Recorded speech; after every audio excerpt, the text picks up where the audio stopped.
পাকিস্তানের পররাষ্ট্রমন্ত্রী ইসহাক দার বাংলাদেশ সফর করে গেলেন। তার সফরটা খুবই সিগনিফিক্যান্ট এবং এটা নিয়ে অনেক গুরুত্বপূর্ণ আলোচনা হতে পারত, প্রচুর ইতিবাচক ইস্যু আছে এটায়। কিন্তু তার স্বাধীনতা যুদ্ধের সময়কার কিছু মন্তব্য নিয়ে, সেই সময়কার পাকিস্তানের ভূমিকা নিয়ে এক ধরনের নেগেটিভ আলোচনা শুরু হয়েছে। আমার প্রাথমিক রিয়াকশন হচ্ছে এ ধরনের বিতর্ক তিনি কূটনৈতিকভাবেও এড়িয়ে যেতে পারতেন, কিন্তু সেটা জাননি বলেই বিতর্কটা হচ্ছে। দুটো দিক নিয়েই কথা বলবো এবং পাকিস্তানের সাথে বাংলাদেশের ভবিষ্যৎ সম্পর্ক কেমন হওয়া দরকার সেটা নিয়ে আলাপ করব। তিনি এসছেন এবং একজন পররাষ্ট্রমন্ত্রী যখন আসেন, অবশ্য তিনি শুধু পররাষ্ট্রমন্ত্রী নন, তিনি উপপ্রধানমন্ত্রী, তিনি যে সেনেটের হাউস আছে তাদের যে সরকারি দল সেটার নেতা, এর আগে বিরোধী দলীয় নেতা ছিলেন। সো তিনি খুব হাই প্রোফাইল মানুষ, খুবই প্রভাবশালী মানুষ বর্তমান সরকারে, কোনো সন্দেহ নেই। তিনি আসলেন এবং আসার পর আমরা যদি খুবই সিগনিফিক্যান্টলি দেখি যে কী কী চুক্তি হয়েছে, কী কী এমওইউ হয়েছে, সেই বিবেচনায় এটাকে খুব বেশি বড় কিছু বলা যাবে তা না, কিন্তু তিনি এসছেন এটাই অনেক বড় কিছু। আমরা প্রাথমিকভাবে একটু দেখে রাখি কী কী চুক্তি এবং এমওইউ হয়েছে। একটা চুক্তি হয়েছে, দুই দেশের সরকারি ও কূটনৈতিক পাসপোর্টধারীদের ভিসা বিলোপ চুক্তি সই হয়েছে। তার মানে হলো যারা রেড পাসপোর্ট আছে এবং আমাদের সরকারি কর্মকর্তারা আছেন, তারা ভিসা ছাড়া দুই পক্ষে আসা যাওয়া করতে পারবেন। এটা আমাদের সব নাগরিকের জন্য হলে মন্দ হতো না, এটা হতে পারতো। সার্কের অনেক দেশের মধ্যে, নেপালে সম্ভবত আছে, ভুটানে সম্ভবত আছে, পাকিস্তান যদি চায় বাংলাদেশের সাথে ভালো সম্পর্ক, এই ধরনের একটা আন্ডারস্ট্যান্ডিং হতে পারতো। এমওইউগুলো খুব বেশি কিছু না, সেটা হলো বাণিজ্য বিষয়ক জয়েন্ট ওয়ার্কিং গ্রুপ গঠন, ফরেন সার্ভিস একাডেমির সহযোগিতা, দুই দেশের সরকারি বার্তা সংস্থার সহযোগিতা, আমাদের যে বিআইএসএস আছে তাদের সাথে পাকিস্তানের যে স্ট্র্যাটেজিক স্টাডিজের প্রতিষ্ঠান আছে তাদের সহযোগিতা, সংস্কৃতি বিনিময় কর্মসূচি। এবং আমরা জানি এমওইউ আসলে চুক্তি না, এগুলো মেমোরেন্ডাম অফ আন্ডারস্ট্যান্ডিং, মানে এক ধরনের জেন্টলম্যান এগ্রিমেন্ট, এগুলোর কোনো লিগাল বাইন্ডিং নেই। তারপর আমরা এমওইউকে খুব বেশি গুরুত্ব দেই, কিন্তু দিনের শেষে যা যা হয়েছে এটা অনেক কিছু না একজন পররাষ্ট্রমন্ত্রীর জন্য। রাদার তিনি প্রচুর জনসংযোগ করেছেন। তিনি বিএনপির সাথে, জামায়াতে ইসলামীর সাথে, এনসিপির সাথে বৈঠক করেছেন, তিনি বেগম খালেদা জিয়ার সাথে তার বাসায় গিয়ে দেখা করেছেন, জামায়াতের আমিরের সাথে দেখা করেছেন। এগুলো খুবই সিগনিফিক্যান্ট এবং পাকিস্তান যে বাংলাদেশের সাথে তার সম্পর্ক আরও উপরের দিকে নিয়ে যেতে চায়, এই লক্ষণগুলো আছে। তারপরও আমি শেষের অংশে আসবো আসলে টোটাল সিগনিফিক্যান্সটা কী দাঁড়ালো। বিতর্ক যেটা নিয়ে হয়েছে সেটা হলো স্বাধীনতা যুদ্ধের সময়কার পাকিস্তানের সাথে আমাদের অমীমাংসিত বিষয়গুলো।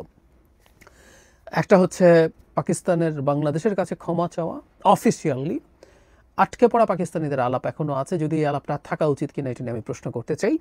এবং সম্পদ, আমরা যে সম্পদের বাটোয়ারার প্রশ্ন এবং আমাদের ক্ষতিপূরণ চাওয়ার প্রশ্ন, এগুলো আসলে এখনও সুরাহা হয়নি এবং তাকে এটা জিজ্ঞেস করা হয়েছে। তিনি এক্ষেত্রে বলেছেন যে যেগুলো দুদফায় সমাধান হয়ে গেছে। তিনি ইন্ডিকেট করছেন 1974 সালের কথা এবং পরবর্তীতে 2001 বা 2002-এ পারভেজ মোশাররফ যখন এসছে তখনকার কথা।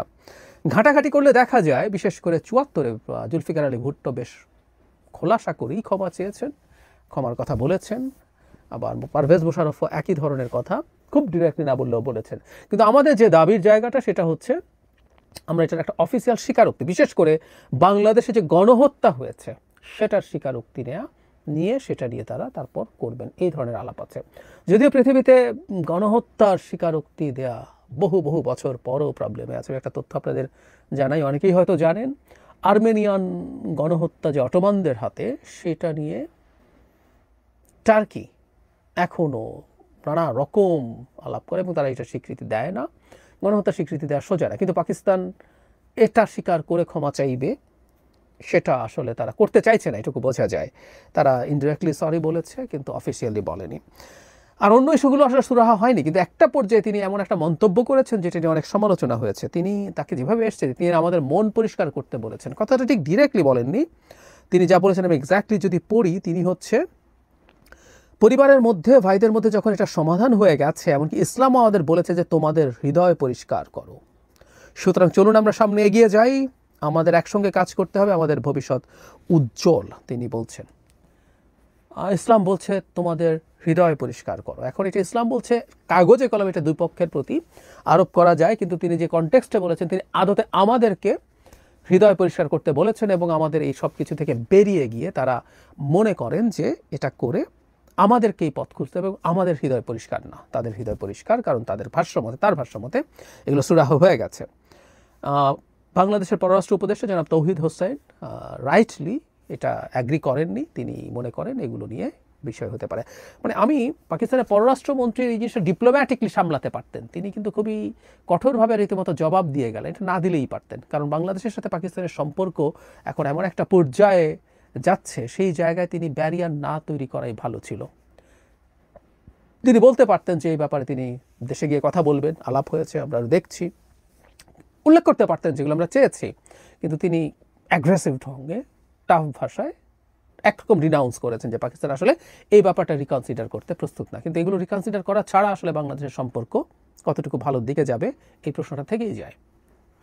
এখন আমরা আসতে চাই যে পাকিস্তানের সাথে সম্পর্ক যেভাবে সরকার এগিয়ে নিয়ে যেতে চাইছে, সেটা আমরা কিভাবে দেখব।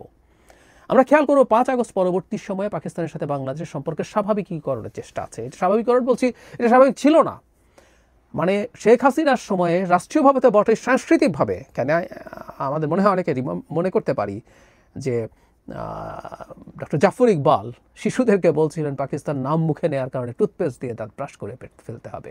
সো আওয়ামী লীগ এন্টায়ারলি তার জায়গা থেকে এই ধরনের একটা বিদ্বেষ একটা রাষ্ট্রের প্রতি চাপ করে তো মানে তৈরি তো করেছে ভারতের চাপে বা ভারতের ইচ্ছায়, বা নিজেরও তার সেই ইচ্ছা ছিল, সাংস্কৃতিকভাবে ওই চেষ্টা হয়েছে। মোহাম্মদ জাফর ইকবাল যেটা করেছেন, শিশুদেরকে তিনি একটা রাষ্ট্রের প্রতি বিদ্বেষ তৈরি করার কথা বলছেন, এটা অন্যায়, এটা অনুচিত।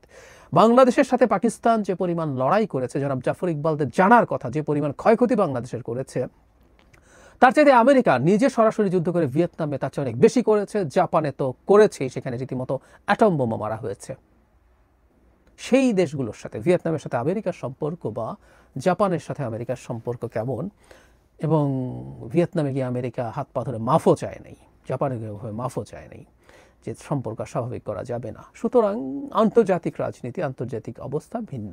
আবারও বলছি, প্রায় কাছাকাছি সময়ে আমরা যখন মুক্তিযুদ্ধ করছি, তখনও আমেরিকা ভিয়েতনামে বিভৎস রকম ধ্বংসযজ্ঞ চলে। সেই তুলনায় পাকিস্তানের ধ্বংসযজ্ঞ আসলেই অনেক কম, মানে রাষ্ট্রের উপরে ধ্বংসযজ্ঞ। পাকিস্তান গণহত্যা করেছে গুলি করে, এদের ক্ষেত্রে হত্যা তো বটেই, এবং দেশকে ধ্বংসস্তূপে পরিণত করে ফেলা হয়েছে। তো এরকম সাংস্কৃতিক একটা চেষ্টা ছিল। আর ভারতের চাপে পাকিস্তানের সাথে নানা রকমভাবে সম্পর্কের ব্যারিয়ার ছিল, আমাদের নিশ্চয়ই মনে আছে। আমরা এই 5 আগস্টের পর দেখছি যে পাকিস্তানের জাহাজ সরাসরি আসছে। এক সময় বাধা ছিল না, কিন্তু অনেকগুলো এক ধরনের নন ট্যারিফ ব্যারিয়ার ছিল। সেটা হচ্ছে এরকম যে পাকিস্তানের কন্টেইনারগুলো ম্যানুয়ালি সার্চ করতে হবে, ফলে পাকিস্তান থেকে কেউ পণ্য যদি আনতে যায়, তার এমন ঝামেলা হবে সে আসলে আর ওটা যেন না আনে। এটা বাদ হয়েছে, সরাসরি জাহাজ আসছে। আমি আগেও বলেছি, অনেকবার বলি, আমরা ওখান থেকে কিছু আর্টিলারি শেল কিনেছি, এটাও ওদের ভালো লাগছে না। শুধু সেটা না, আমরা পাকিস্তানের যে F-20 ফাইটার, পাকিস্তান নিজে একটা ফাইটার বানায় চায়নার সাহায্যে, সেটা কেনার আলাপও হয়েছিল। হোয়াট এভার ইট ইজ, আমরা আসলে করতে চাই, করব। এই যে সফর হলো, এতে খুব বেশি কিছু ঘটে গেছে তা না, কিন্তু আমাদের এই সম্পর্কের কন্টিনিউয়েশন হচ্ছে। এর আগেও পাকিস্তানের মন্ত্রী এসছেন, অন্য মন্ত্রী, এখন ইনি এলেন, ইনি অনেক পাওয়ারফুল মন্ত্রী। তিনি আসার কারণে এবং কনটেক্সটটা দেখব আমরা, যখন ভারতের সাথে আমাদের সম্পর্কটা খুবই খারাপের দিকে, ভারতের কারণে, ভারত এই সম্পর্কটাকে নষ্ট করে রেখেছে, তখন বাংলাদেশ চায়নার সাথে যোগাযোগ বাড়িয়েছে, পাকিস্তানের সাথে যোগাযোগ বাড়িয়েছে, এবং পাকিস্তানে খুবই চেষ্টা করছে। 5 আগস্টের পরবর্তী সময়ে পাকিস্তানের রাষ্ট্রদূতরা, বিশেষ করে যে রাষ্ট্রদূতকে পাকিস্তান প্রত্যাহার করে নিলেন, তিনি অত্যন্ত অ্যাক্টিভ ছিলেন ঢাকায় বিভিন্ন ক্ষেত্রে মানুষের সাথে সম্পর্ক উন্নয়নের জন্য, এবং পাকিস্তানও তার জায়গা থেকে করছে। এবং কনটেক্সট হচ্ছে পাকিস্তান ভারতের সম্পর্ক এই মুহূর্তে খারাপ শিওর, কিন্তু এটা বহুদিন থেকে যে পরিমাণ খারাপ ছিল তার তুলনায় আরও বেশি খারাপ হয়েছে, কারণ রিসেন্টলি তারা রীতিমতো সংঘর্ষে জড়িয়েছে, এবং এত লম্বা সংঘর্ষ খুব নিকট অতীতে আসলে আর হয়নি। সো কল্ড সার্জিক্যাল স্ট্রাইক টাইকের পর্যায়ে সরিয়ে এটার অনেক কিছু হয়েছে, অনেক কিছু, পরস্পরের মাটিতে ক্ষেপণাস্ত্র ড্রোন হামলা করেছে, ফাইটার ডাউনের মতো ঘটনা ঘটেছে। সো এই রকম পরিস্থিতিতে বাংলাদেশ পাকিস্তানের সাথে যখন তার সম্পর্ক আরও ডেভেলপ করছে, এই প্রেক্ষাপটে ভারতের কাছে এটা খুবই নেগেটিভ মনে হতে পারে, হওয়ার কথাই, হওয়া উচিতও। কিন্তু বাংলাদেশের উচিত হবে না কোনো রকম ছাড় দেয়া। আমি পাকিস্তানের সাথে, আমি মনে করি পাকিস্তানের জায়গা থেকে উচিত হবে যে 71 প্রশ্নে তাদের আরেকটু লিবারেল হয়ে এই ব্যাপারগুলো নেগোশিয়েট করা। যদিও আমাদের পররাষ্ট্র উপদেষ্টা জানিয়েছেন তারা ইস্যুগুলো আলোচনায় এনেছেন, এবং পাকিস্তানের উচিত হবে কনসিডারেট হওয়া, এবং পাকিস্তান যদি বাংলাদেশের সাথে সত্যিকার অর্থে একটা লাস্টিং রিলেশনশিপ চায়, এই ব্যাপারগুলো নিয়ে কথা বলতে হবে। ইটস আ মাস্ট, বলতেই হবে। তবে বাংলাদেশের উচিত হবে পাকিস্তানের সাথে যে কারোর কোনো রকম নেগেটিভ অ্যাটিটিউড রয়েছে, সোকল ব্যালেন্সিংয়ের কথা বলে যে আমরা অনেক বেশি ঝুঁকে টুকে যাচ্ছি কিনা চায়নার প্রতি, পাকিস্তানের প্রতি। আর পাকিস্তান মানে কিন্তু এখন শুধু পাকিস্তান না, আমরা এইভাবে একটু দেখতে হবে, পাকিস্তান এখন আমেরিকা সাপোর্টেড একটা কান্ট্রি। ভারত পাকিস্তান কনফ্লিক্টে অন্তত এই মুহূর্তে, ভবিষ্যতে কী হবে ইটস এ ডিফারেন্ট ডিবেট, এবং ভারতের সাথে আমেরিকার এই যে ট্যারিফ রিলেটেড ইস্যু নিয়ে যে পরিমাণ শীতল সম্পর্ক হয়েছে, এটা আমেরিকা কতটুকু অ্যাফোর্ড করতে পারে এই ডিবেট হতে পারে, কিন্তু এই মুহূর্তে বরং পাকিস্তানকে আমেরিকা প্রেফার করছে, সেই পাকিস্তানের সাথে বাংলাদেশের সম্পর্ক তৈরি হচ্ছে। সো এই জায়গার পরিস্থিতিটা বেশ জটিল হয়ে আছে। আমি মনে করি বাংলাদেশের উচিত হবে পাকিস্তানের সাথে সম্পর্ক এগিয়ে নিয়ে যাওয়া, যাতে দুই পক্ষেরই লাভ নিশ্চিত হয়, দুই পক্ষেরই বেনিফিট হয় যেখানে যেখানে সম্ভব, এবং কোনো ক্ষেত্রে ভারতের কোনো রকম চোখ রাঙানো, কোনো রকম অভিমান করা, রাগকেও পাত্তা দিতে হবে না। আমি চায়না নিয়ে কিছুদিন আগে একটা ভিডিও প্রসঙ্গে বলছিলাম যে চায়নার সাহায্যে যখন তিস্তার আলাপ হয়েছে, ভারত আর কি ক্ষতি করবে, আমাদের যুদ্ধ ঘোষণা বাকি আছে, ঘোষণা করুক, আমরা একটু দেখি। বাংলাদেশের উচিত হবে এভাবে তার যেখানে যেখানে তার স্বার্থ আছে সেটা চালিয়ে যাওয়া। ভারত এটা দেখে শুনে বুঝে বাংলাদেশের সাথে সম্পর্ক রাখবে কিনা তাকে বিবেচনা করতে, এবং এটার ভিত্তিতেই রাখতে হবে। আমি আগেও বলেছি, আবারও বলছি, ভারতের সিকিউরিটি থ্রেট ছাড়া আর কোনো কিছু বাংলাদেশে কনসিডার করার দরকার নেই। যদিও সম্প্রতি এই প্রশ্নটা এসছে, শেখ হাসিনা এবং আওয়ামী লীগকে রেখে ভারত বাংলাদেশের উপরে যে সিকিউরিটি থ্রেট তৈরি করছে, ভারতের সিকিউরিটি থ্রেটেও আমরা ছাড় দেব, এত আলাপ আমরা কেন করব? ভারত আমাদের সাথে অকল্পনীয় রকম শত্রুতা করছে, যেটা সে তার মতো করে নিজের নাক কেটে আমাদের যাত্রা ভঙ্গ করার মতো আছে, ভিসা বন্ধ করা, আমাদের ট্রেডের উপরে নানান রকম ব্যারিয়ার তৈরি করা, এগুলো আছে। এগুলোর বাইরেও সে আওয়ামী লীগের মতো বাংলাদেশ রাষ্ট্রের একটা শত্রুকে তার মাটিতে রেখে বাংলাদেশে কেওস তৈরি করার, বাংলাদেশে বিশৃঙ্খলা তৈরি করার জন্য রাখছে, সাহায্য করছে। ভারতকে এই ব্যাপারগুলো কনসিডার করতে হবে, এবং বটম লাইন, আমরা যার সাথে ইচ্ছা, যেভাবে ইচ্ছা আমরা সম্পর্ক রাখবো। ভারত নিজেই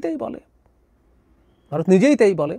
সে যখন রাশিয়ার কাছ থেকে তেল কিনছে, সে বলছে আমি আমার এই জিনিসটা চাই, আমি আমার যেখানে সুবিধা হয়, যেভাবে সুবিধা হয় আমি তেল কিনবো। তারা বলছেন এভাবে।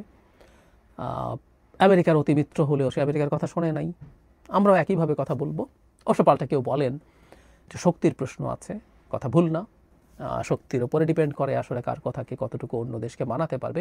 কিন্তু একই সাথে এটা সত্য, ভারত তার সর্বশক্তি দিয়ে ব্ল্যাঙ্ক চেক দিয়ে শেখ হাসিনাকে রেখে ক্ষমতায় টিকিয়ে রাখতে পারিনি, আমাদের হাতে পরাজিত হয়েছে। তো সর্বশক্তির ভারতকে আমরা পরাজিত করেছি, ভারতের এই জিনিসটা মনে রাখা দরকার হবে, এবং ভবিষ্যতের সময়ে আমাদের রাজনৈতিক দলগুলোকেও এই চিন্তা মাথায় রাখতে হবে। সো এই সময়টা যাচ্ছে, ভবিষ্যতেও আমরা এই জিনিসটা নিশ্চিত করব, আমার যাকে দরকার, যে কারণে দরকার, আমি তার সাথে সম্পর্ক রাখবো, তার সাথে আমি সেই ধরনের ডিলিংয়ে যাব।